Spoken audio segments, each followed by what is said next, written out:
बिस्मिल्लाहिर्रहमानिर्रहीम। अस्सलाम वालेकुम डियर व्यूअर्स। प्रीवियस वीडियोस के अंदर हमने इलेक्ट्रोफिलिक सब्स्टिट्यूशन रिएक्शंस को डिस्कस किया और उसकी मुख्तलिफ एग्जांपल्स को थारोली एक्सप्लेन किया। आज जो हम टॉपिक इस वीडियो के अंदर डिस्कस करने जा रहे हैं उसमें वो सब्स्टिट्यूएंट जो हमने through electrophilic substitution reactions attach किए बेंजीन पे, उनका इफ़ेक्ट स्टडी करेंगे on further reaction of mono substituted benzene with another electrophile. So as I said, our topic of discussion is effect of substituent nature on the reactivity of benzene, and my name is Dr. Tahir Maqbool. So first of all, we will see on the objectives of today's lecture. The first objective is to answer the question that is how the substituent already present on the benzene affect the reactivity of mono substituted benzene. So question यहाँ पे ये है कि benzene electrophile के साथ react करती है, ये हम डिस्कस कर रहे हैं, उसका मैकेनिज़्म भी, उसकी मुख्तलिफ एग्जांपल्स भी। अब अगर बेंजीन के ऊपर ऑलरेडी एक सब्स्टिट्यूएंट मौजूद हो जिसको हमने अटैच किया है थ्रू इलेक्ट्रोफिलिक सब्स्टिट्यूशन रिएक्शन, या किसी और मेथड से हम बेंजीन के ऊपर एक सब्स्टिट्यूएंट अटैच कर चुके हैं, तो वो बेंजीन अगर हम उस बेंजीन को अगर हम रिएक्ट करवाएंगे विद अनदर इलेक्ट्रोफाइल, तो फिर वो बेंजीन किस तरह बिहेव करेगी। क्या उसकी रिएक्टिविटी जो सिंपल नॉन सब्स्टिट्यूटेड बेंजीन है उसी तरह होगी, या उसकी रिएक्टिविटी उससे ज़्यादा होगी, या उसकी रिएक्टिविटी उससे कम होगी। सो ये सारा कुछ डिपेंड करेगा जो सब्स्टिट्यूएंट बेंजीन रिंग के ऊपर हमने ऑलरेडी अटैच्ड है। सो इसी इफ़ेक्ट को इस पूरे टॉपिक के अंदर, इस पूरी वीडियो के अंदर हम एक्सप्लेन करेंगे और इस क्वेश्चन का आंसर देने की कोशिश करेंगे। सो ऑन देयर इफेक्ट के सब्स्टिट्यूएंट बेंजीन को फर्दर रिएक्शंस के लिए एक्टिवेट करते हैं या डीएक्टिवेट करते हैं, तो उसी बेस पे हमने सब्स्टिट्यूएंट्स को कुछ कैटेगरीज़ के अंदर डिवाइड किया है, यानी कि कुछ टाइप्स के अंदर उन सब्स्टिट्यूएंट को हम डिवाइड करते हैं। तो वो टाइप्स भी इस लेक्चर के अंदर हम डिस्कस करेंगे। और फाइनली मुख्तलिफ सब्स्टिट्यूएंट को उनकी एक्टिवेशन की बेस पे जो उनकी ऑर्डर बनता है उस ऑर्डर के अंदर हम अरेंज करेंगे और उस ऑर्डर को भी हम क्या करेंगे, डिस्कस करेंगे। So whether a substituted benzene is more reactive और less reactive than benzene itself, इसको एक्सप्लेन करने के लिए हमें सब्स्टिट्यूएंट की नेचर को जानना पड़ेगा। So it all depends upon the nature of the substituent. कुछ सब्स्टिट्यूएंट ऐसे होंगे जो रिंग को फर्दर रिएक्शन के लिए एक्टिवेट कर देंगे, जिस तरह हमने जब इलेक्ट्रोफिलिक सब्स्टिट्यूशन रिएक्शंस में अल्काइलेशन रिएक्शन पढ़ा था, तो वहाँ पे हमने कहा था कि जो अल्काइलेटेड बेंजीन है that is more reactive than the simple benzene. So वहाँ पे हमने एक लिमिटेशन के तौर पे इस चीज़ को लिया था और हमने कहा था कि यहाँ पे पॉली सब्स्टिट्यूशन हो सकती है, क्योंकि जो प्रोडक्ट है दैट इज़ सब्स्टिट्यूटेड बेंजीन जो है that is more reactive than the non substituted benzene. इसी तरह कुछ ऐसे सब्स्टिट्यूएंट हमने डिस्कस किए थे जो कि बेंजीन को लेस रिएक्टिव करते थे या डीएक्टिवेट करते थे। सो इसके अंदर हमने सल्फोनेशन ऑफ बेंजीन या नाइट्रोबेंजीन या एसाइल बेंजीन का जिक्र किया था कि एसाइल बेंजीन जो है वो लेस रिएक्टिव है दैन बेंजीन इटसेल्फ। सो दूसरे लफ्ज़ों में ये बेंजीन को क्या कर रही है, डीएक्टिवेट कर रही है towards further aromatic electrophilic substitution reaction.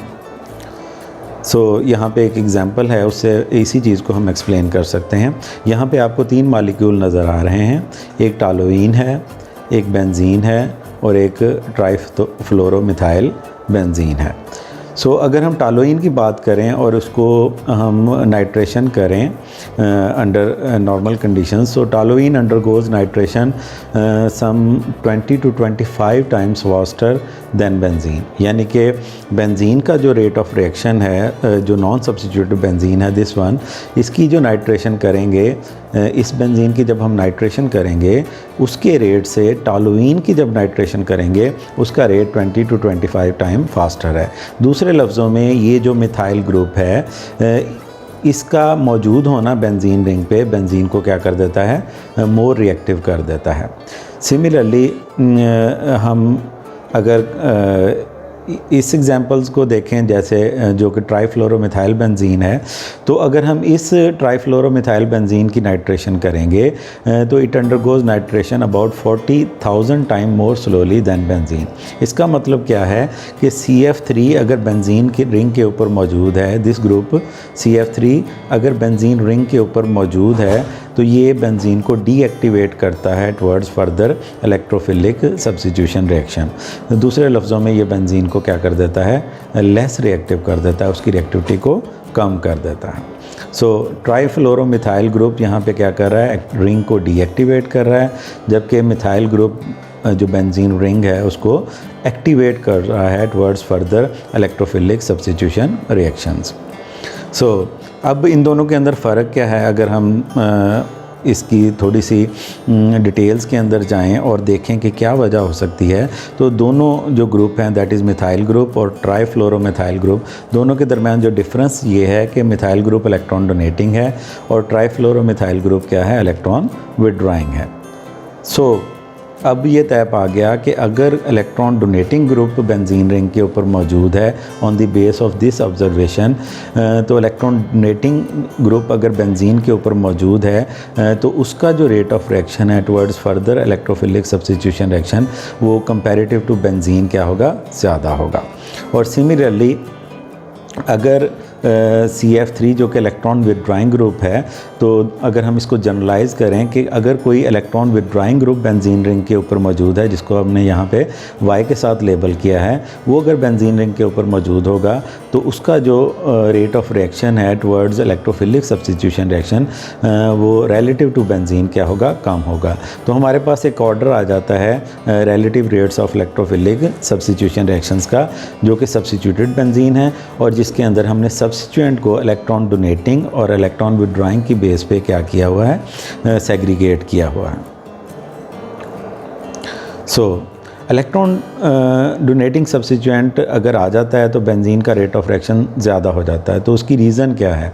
Definitely हमारे पास किसी चीज़ का रेट ऑफ रिएक्शन बढ़ना, इसका मतलब क्या है, जो एनर्जी बैरियर है वो कम हो रहा है। अगर एनर्जी बैरियर कम हो रहा है तो इसका मतलब जो हमारा कार्बोकैटाइन इंटरमीडिएट और उसको बनाने वाली जो ट्रांजिशन स्टेट है वो स्टेबलाइज हो रही है। तो हम यहाँ पे कह सकते हैं कि जो इलेक्ट्रॉन डोनेटिंग सब्स्टिट्यूएंट हैं वो स्टेबलाइज करते हैं both the carbocation intermediate and the transition state. तो जब वो स्टेबलाइज होती है तो एनर्जी बैरियर कम हो जाता है, एनर्जी बैरियर कम होता है तो rate of electrophilic substitution reaction क्या हो जाता है, इंक्रीज़ हो जाता है।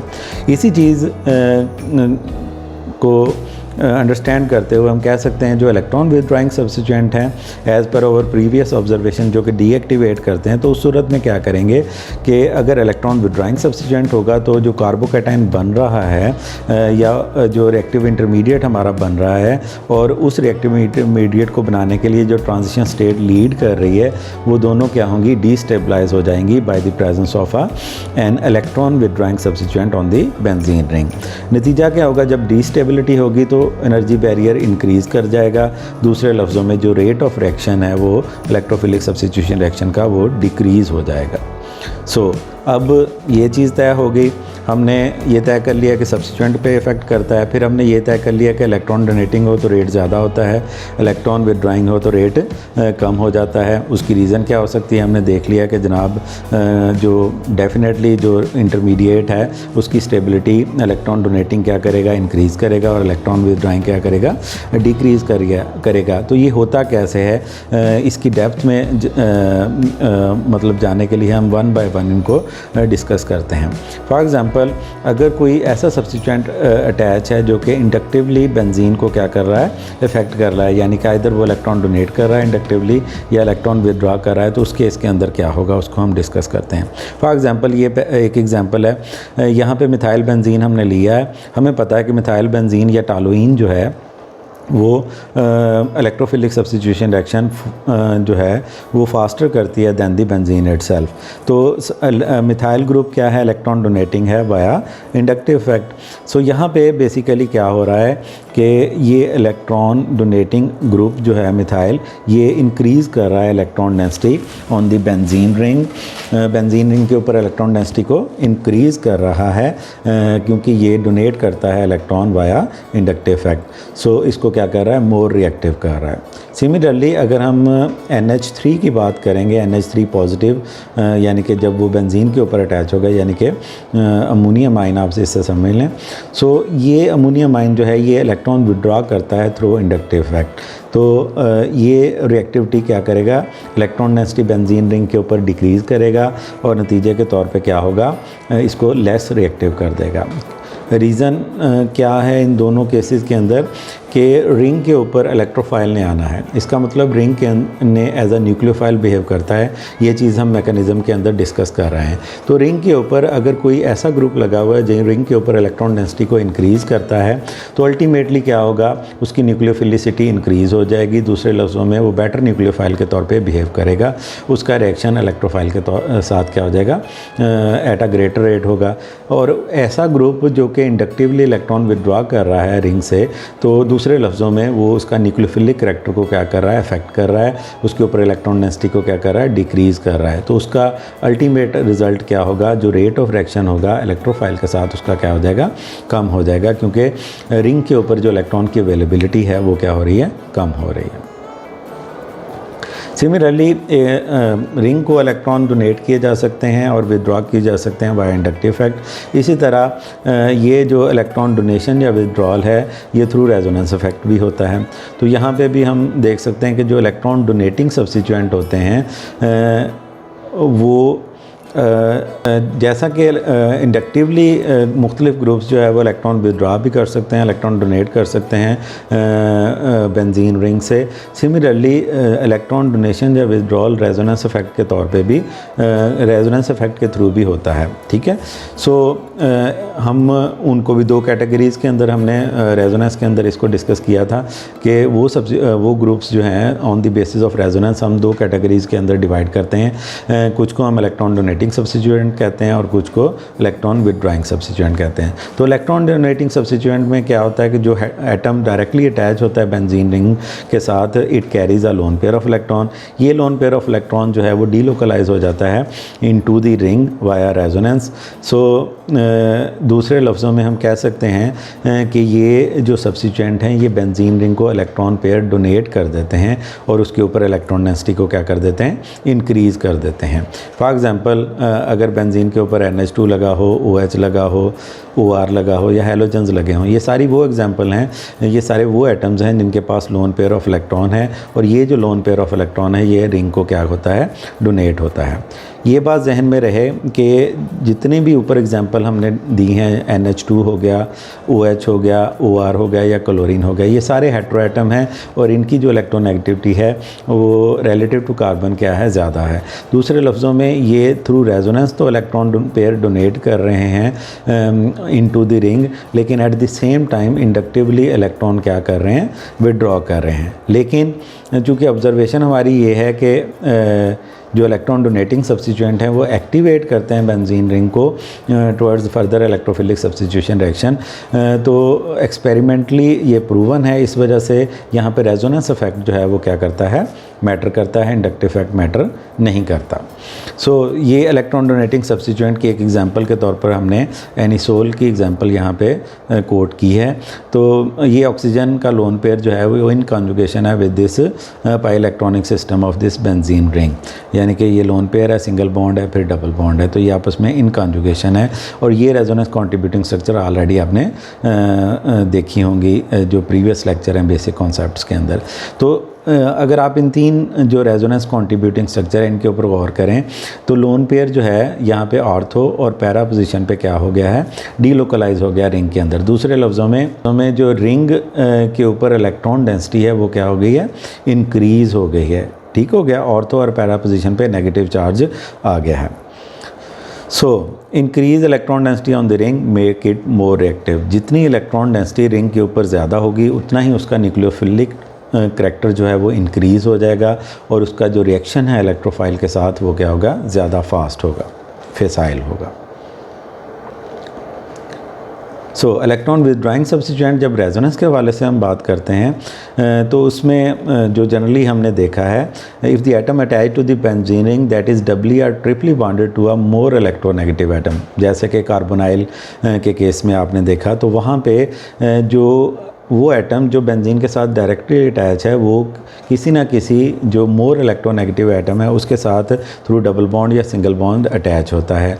सो अब वहाँ पे क्या होता है, जो रिंग के पाई इलेक्ट्रॉन हैं वो डीलोकलाइज हो जाते हैं ओवर सब्स्टिट्यूएंट, ठीक है, और नतीजे के तौर पे क्या हो जाता है, रिंग के ऊपर जो इलेक्ट्रॉन डेंसिटी है वो कम हो जाती है। फॉर एग्ज़ाम्पल नाइट्रो ग्रुप अगर लगा हुआ हो, सायानो ग्रुप हो, कार्बोनाइल ग्रुप हो, ये एग्जांपल हम ऑलरेडी पढ़ चुके हैं। अब ये वो सब्स्टिट्यूएंट हैं जो ना सिर्फ थ्रू रेजोनेंस इलेक्ट्रॉन विड्रॉ कर रहे हैं फ्रॉम द रिंग, बल्कि उसके साथ साथ थ्रू इंडक्टिव इफेक्ट भी इलेक्ट्रॉन विड्रॉइंग ग्रुप के तौर पे जाने जाते हैं। तो यहाँ पे रेजोनेंस इफेक्ट और इंडक्टिव इफेक्ट एक ही डायरेक्शन के अंदर एक्ट कर रहा है, जबकि जो प्रीवियस केस हमने इलेक्ट्रॉन डोनेटिंग का पढ़ा था वहाँ पे इंडक्टिव इफेक्ट और रेजोनेंस इफेक्ट एक दूसरे की अपोजिट डायरेक्शन के अंदर क्या कर रहे हैं, एक्ट कर रहे हैं, लेकिन जो डोमिनेट कर रहा है वो रेजोनेंस इफेक्ट है। यहाँ पे इस तरह का कंपटीशन है ही नहीं, दोनों इफेक्ट जो है वो लीड कर रहे हैं towards the decrease in electron density over the benzene ring. ये एग्जांपल देखते हैं तो आपको समझ आ जाएगी। तो यहाँ पे नाइट्रो ग्रुप है, ये रेजोनेंस कंट्रीब्यूटिंग स्ट्रक्चर आप लोगों ने बेसिक कॉन्सेप्ट्स के अंदर देखी होंगी, अगर किसी ने नहीं देखी होगी तो वो वीडियो देख लें। तो यहाँ पे ये नाइट्रोजन पॉजिटिव है जो कि थ्रू डबल बॉन्ड इस ऑक्सीजन के साथ क्या है, अटैच है।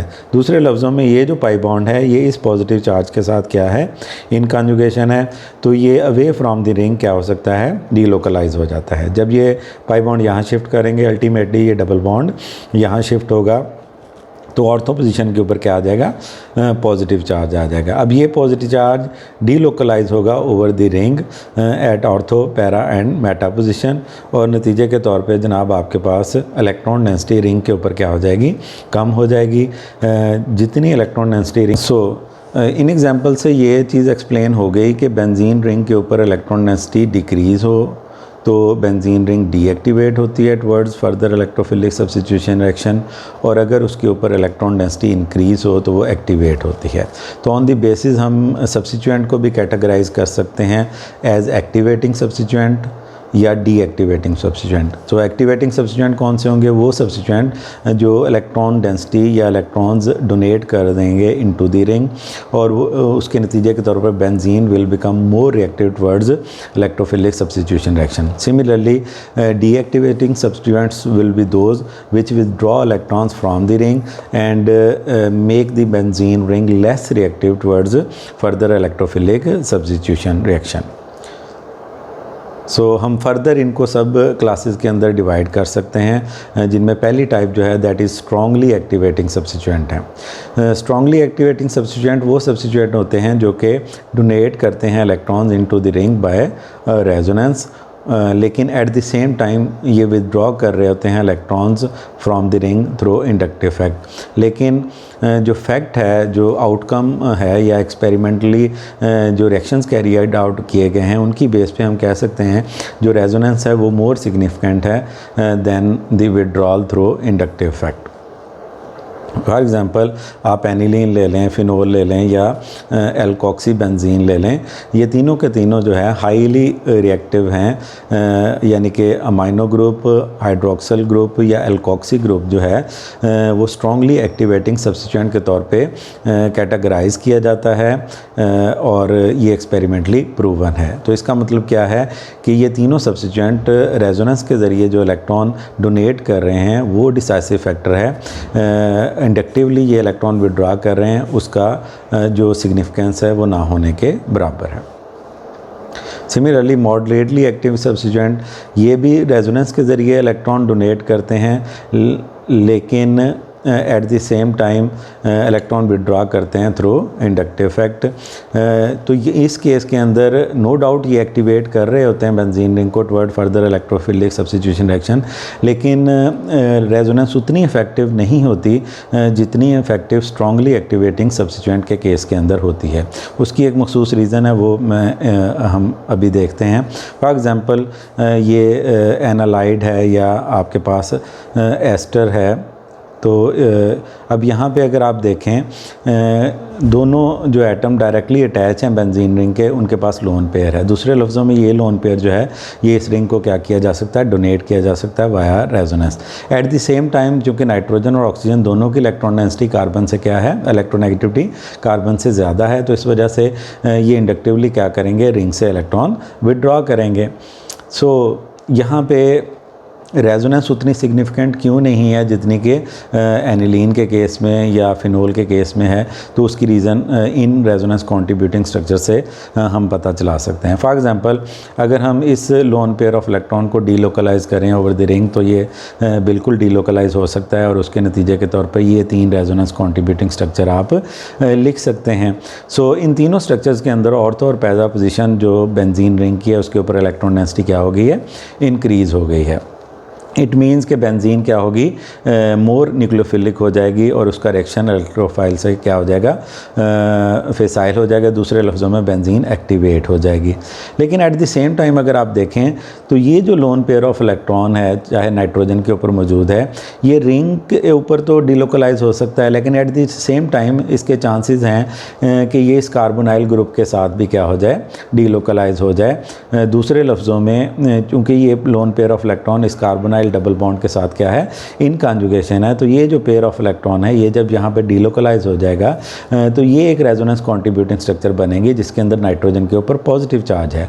अब इस स्ट्रक्चर की कंट्रीब्यूशन क्या है कि यहाँ पे नाइट्रोजन जो है वो पेयर ऑफ इलेक्ट्रॉन जो है वो इस रिंग को क्या कर डोनेट नहीं कर सकता, दूसरे बल्कि यहाँ पे ये अब इलेक्ट्रॉन विड्रॉइंग ग्रुप के तौर पे क्या करेगा, एक्ट करेगा। तो इस स्ट्रक्चर के आने की वजह से ये जो donation of electron towards the ring है उसकी सिग्निफिकेंस क्या हो जाती है, कम हो जाती है। इसलिए हम इनको क्या करते हैं, मॉडरेटली एक्टिवेटिंग सब्स्टिट्यूएंट के तौर पर उस कैटेगराइज करते हैं, स्ट्रांगली एक्टिवेटिंग सब्स्टिट्यूएंट तौर पे कैटेगराइज नहीं कर सकते।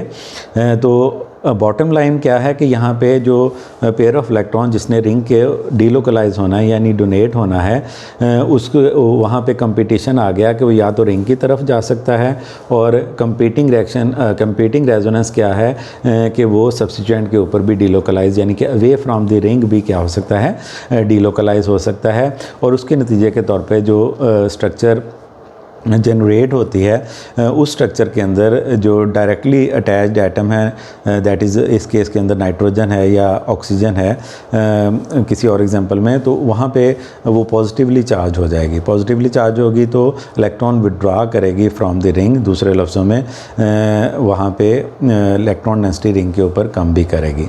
सो ये दोनों कंपीटिंग जो स्ट्रक्चर्स हैं इनके कंपटीशन में आने की वजह से जो एक्टिवेशन है वो उतनी सिग्निफिकेंट नहीं होगी थ्रू रेजोनेंस जितनी के अमाइनो ग्रुप इटसेल्फ करता है या हाइड्रोक्सिल ग्रुप इटसेल्फ करता है या एल्कोक्सी ग्रुप इटसेल्फ करता है। ठीक हो गया। सो इन जो सब्स्टिट्यूएंट्स को हम मॉडरेटली एक्टिवेटिंग सब्स्टिट्यूएंट के तौर पे कैटेगराइज करेंगे। कैसे पता चलाएंगे कि जो पेयर ऑफ इलेक्ट्रॉन है वो डीलोकलाइज हो सके towards the ring as well as away from the ring. फिर तीसरी कैटेगरी आती है वीकली एक्टिवेटिंग सब्स्टिट्यूएंट की। ये जो इलेक्ट्रॉन डोनेट करते हैं बेंजीन को लेकिन थ्रू इंडक्टिव इफेक्ट ओनली। सो और eight the same time can also donate and withdraw electron by resonance. अब फैक्ट क्या है कि अगर हम कहें कि इंडक्टिवली ये डोनेट करते हैं और रेजोनेंस के ज़रिए डोनेट भी कर सकते हैं, विदड्रॉ भी कर सकते हैं, ये आगे एग्जांपल से आपको पता चल जाएगा। तो इसका मतलब यहाँ पे दोनों इफेक्ट ऑपरेट कर रहे हैं और अपोजिट डायरेक्शन में ऑपरेट कर रहे हैं। सो लेकिन जो एक्सपेरिमेंटल आउटकम है वो शो करती है कि जो इलेक्ट्रॉन डोनेटिंग पार्ट है या इलेक्ट्रॉन डोनेटिंग इफेक्ट है वो कंपैरेटिवली मोर सिग्निफिकेंट है, स्लाइटली मोर सिग्निफिकेंट है देन इलेक्ट्रॉन विदड्रॉइंग। ये आपको एग्जांपल के साथ क्लियर हो जाएगा। फॉर फॉर एग्ज़ाम्पल अब अल्काइल बेंजीन है, हम ऑलरेडी डिस्कस कर रहे हैं कि alkyl benzene is more reactive than the benzene itself. शुरू के अंदर हमने इसकी एग्जांपल देखी कि मिथाइल बेंजीन जो है वो 20 to 25 टाइम फास्टर रिएक्ट करती है towards nitration reaction comparative to benzene. तो ये एक्सपेरिमेंटली प्रूवन है कि यहाँ पे जो इलेक्ट्रॉन डोनेटिंग इफेक्ट है वो स्लाइटली मोर सिग्निफिकेंट है than electron withdrawing effect. Similarly अगर आप इस केस के अंदर देखें तो ये कार्बन कार्बन डबल बॉन्ड जो है ये इन कॉन्जुगेशन है विद बेंजीन। तो यहाँ पे ये पाई बॉन्ड डोनेट भी हो सकता है रिंग के, और ये रिंग का जो पाई इलेक्ट्रॉन है वो अवे फ्रॉम द रिंग भी डीलोकलाइज हो सकता है। सिमिलरली यहाँ पे दोनों फिनाइल रिंग आपस में, तो एक रिंग एक टाइम के ऊपर एक रिंग हमेशा क्या होगा, इलेक्ट्रॉन डोनेटिंग के तौर पे एक्ट कर रहा होगा। सो ये जो 3 कैटेगरीज़ हैं जिनके अंदर पाई बॉन्ड इन कॉन्जुगेशन हो विद बेंजीन रिंग, ठीक है, हेटेरोएटम इन्वॉल्व नहीं है यहाँ पे, या फिर अल्काइल सब्स्टिट्यूएंट मौजूद हो जो कि इंडक्टिवली इलेक्ट्रॉन डोनेट कर रहा हो बेंजीन को, या through hyper conjugation electron donate कर रहा हो बेंजीन को। तो इस तरह के जो सब्स्टिट्यूएंट होंगे वो एक्टिवेट करेंगे बेंजीन को towards further electrophilic substitution reaction, लेकिन वीकली एक्टिवेट करेंगे। और दूसरा हम कहेंगे कि यहाँ पे दोनों इफेक्ट ऑपरेट करेंगे, लेकिन जो डोनेटिंग इफेक्ट है वो स्लाइटली क्या होगा, मोर सिग्निफिकेंट होगा, और ये एक्सपेरिमेंटली प्रूवन है। अब है डी एक्टिवेटिंग सब्स्टिट्यूएंट। डेफिनेटली जो इलेक्ट्रॉन विड्रॉ करते हैं थ्रू बेंजीन वो डी एक्टिवेटिंग सब्स्टिट्यूएंट कहलाते हैं, बेंजीन को डी एक्टिवेट करते हैं। तो इसी तरह उनको भी 3 कैटेगरीज़ के अंदर हम डिवाइड करते हैं, वीकली, मॉडरेटली और स्ट्रॉन्गली। वीकली डी एक्टिवेटिंग में हैलोजेंस आते हैं। हैलोजेंस हम ऑलरेडी देख आएंगे। हैलोजेंस वो हेटेरोएटम्स हैं जिनके पास लोन पेयर होता है, जो कि इन कॉन्जुगेशन होता है with pi electronic system of benzene ring. So through resonance effect ये इलेक्ट्रॉन डोनेट करते हैं बेंजीन को, बट इंडक्टिव इफेक्ट के तौर पे ये इलेक्ट्रॉन विड्रॉ करते हैं।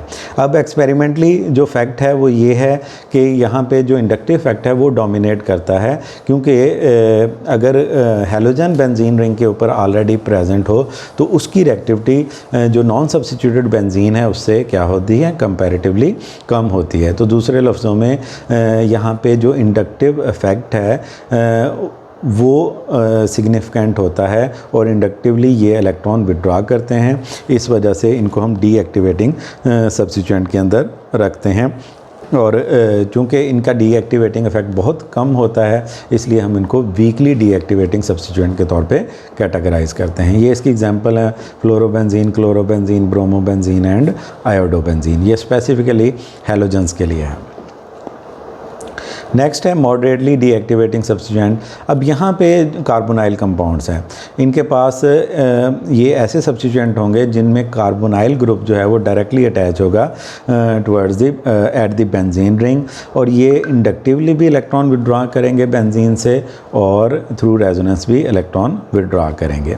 अब ये इनकी एग्जांपल है, फॉर एग्जांपल ये एल्डिहाइडिक ग्रुप है, ये आपके पास कीटोन है, ये एस्टर है, और ये कार्बोक्सिलिक एसिड है। अब सभी के अंदर कॉमन चीज़ क्या है कि ये जो कार्बोनाइल ग्रुप है ये डायरेक्टली अटैच है बेंजीन के साथ। अब कार्बोनाइल ग्रुप इलेक्ट्रॉन विड्रॉइंग है through inductive effect, as well as ये जो पाई इलेक्ट्रॉनिक क्लाउड है ये इन कॉन्जुगेशन आया है इस C डबल बॉन्ड O के, और यहाँ पे ये जो डबल बॉन्ड है ये यहाँ पे शिफ्ट होता है, ये इसके ऊपर आता है। दूसरे लफ्ज़ों में जो इलेक्ट्रॉन डेंसिटी है बेंजीन रिंग के ऊपर वो क्या हो जाती है, कम हो जाती है। इसकी आप रेजोनेंस कॉन्ट्रीब्यूटिंग स्ट्रक्चर लिख के उसको जस्टिफाई कर सकते हैं। और फाइनली आता है हमारे पास स्ट्रॉन्गली डीएक्टिवेटिंग सब्स्टिट्यूएंट। अब ये पावरफुल इलेक्ट्रॉन विदड्रॉ हैं, और ये भी resonance as well as inductive effect के ज़रिए क्या करते हैं, इलेक्ट्रॉन विदड्रॉ करते हैं, except ammonium ions. Ammonium ions के केस में सिर्फ इंडक्टिव इफेक्ट ऑपरेट करता है, और वही डोमिनेट करता है as far as electron withdrawal from benzene ring is concern. So ये एग्जांपल्स हैं। अब यहाँ पे सल्फोनिक एसिड ग्रुप है, इलेक्ट्रॉन विड्रॉ कर रहा है through resonance as well as through inductive effect. Nitrobenzene है through resonance as well as inductive effect. Similarly nitrile है, और ये आपके सामने अमोनियम आयंस हैं। तो यहाँ पे हमने वो सब्स्टिट्यूएंट, जो तीसरा ऑब्जेक्टिव है हमारा, हमने कहा था कि हम सब्स्टिट्यूएंट को कैटेगराइज करेंगे, उनकी टाइप्स डिस्कस करेंगे, और फिर हम क्या करेंगे, उनको अरेंज करेंगे on the basis of their activating और डीएक्टिवेटिंग इफेक्ट। सो जो मोस्ट, अगर हम ऊपर से नीचे जाएं, इसको हम स्टैंडर्ड बनाया हुआ किसको, हाइड्रोजन को। तो हाइड्रोजन के लिहाज से अगर हम इनको अरेंज करें तो अमाइनो ग्रुप जो है वो मोस्ट एक्टिवेटिंग है, ठीक है, जिसके अंदर इलेक्ट्रॉन डोनेशन है थ्रू रेजोनेंस और इलेक्ट्रॉन विड्रॉ है थ्रू इंडक्टिव इफेक्ट, लेकिन रेजोनेंस यहाँ पे क्या है, सिग्निफिकेंट है।